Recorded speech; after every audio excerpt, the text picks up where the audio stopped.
Se você acha que Jesus veio fundar um governo cristão, você talvez não tenha entendido nem Roma e nem o Evangelho.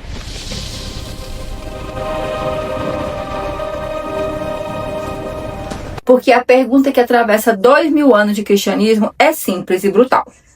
O reino de Deus veio para tomar o poder ou para julgar o poder?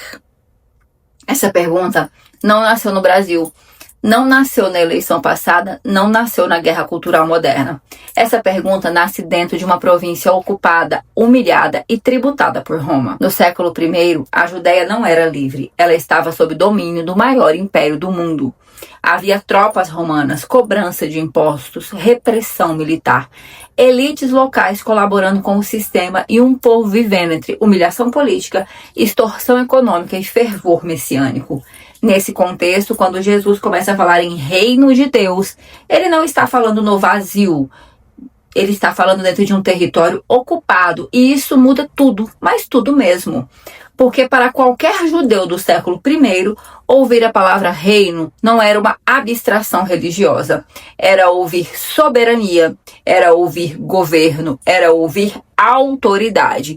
Era ouvir a pergunta que ninguém conseguia evitar: quem reina de verdade, César ou Deus? E é exatamente por isso que uma das cenas mais decisivas dos evangelhos acontece quando tentam encurralar Jesus com uma armadilha política. A pergunta é sobre imposto. É lícito pagar tributo a César? E ali não existe neutralidade. Se ele diz que sim, ele pode parecer um colaborador do império. Se ele diz que não, pode ser enquadrado como um rebelde. Então vem a frase mais citada e com certeza uma das mais mal interpretadas da história cristã: dai a César o que é de César e a Deus o que é de Deus. Muita gente usa essa frase como se Jesus estivesse defendendo uma separação pacífica moderna entre religião e política. Mas isso é uma leitura tardia. No século I, essa resposta não resolve o problema. Ela explode o problema. Porque a verdadeira pergunta passa a ser outra resposta. O que afinal pertence a César? E o mais importante ainda, o que pertence a Deus? A moeda tinha a imagem do imperador, mas o ser humano, na tradição bíblica, carrega a imagem de Deus. Então a resposta de Jesus não é a submissão simplória ao Estado. Ela é mais perigosa, ela relativiza o Estado. Ela reconhece que existe poder temporal, mas recusa tratá-lo como absoluto. César cobra imposto, César tem exército, César tem tribunal, mas César não é Deus. E aqui está o ponto central do episódio. Jesus nunca aparece organizando uma revolta militar contra Roma, mas também nunca aparece sacralizando Roma. Ele não funda um partido, ele não disputa o Sinédrio, não busca o palácio de Herodes, não convoca uma tomada de Jerusalém, mas também não chama o império de instrumento santo. O reino que ele anuncia não é uma teocracia eleitoral e também não é uma espiritualidade domesticada que se curva ao poder. Nos evangelhos, Jesus entra em confronto com a lógica imperial de outro modo.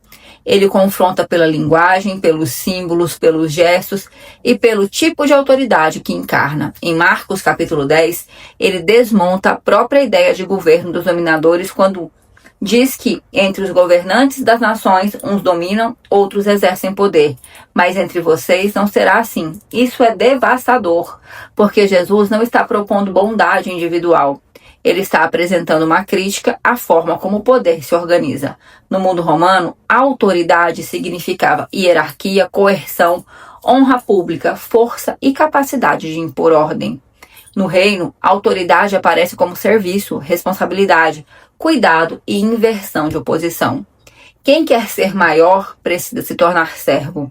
Isso não é uma frase bonita, isso é um ataque conceitual à lógica imperial.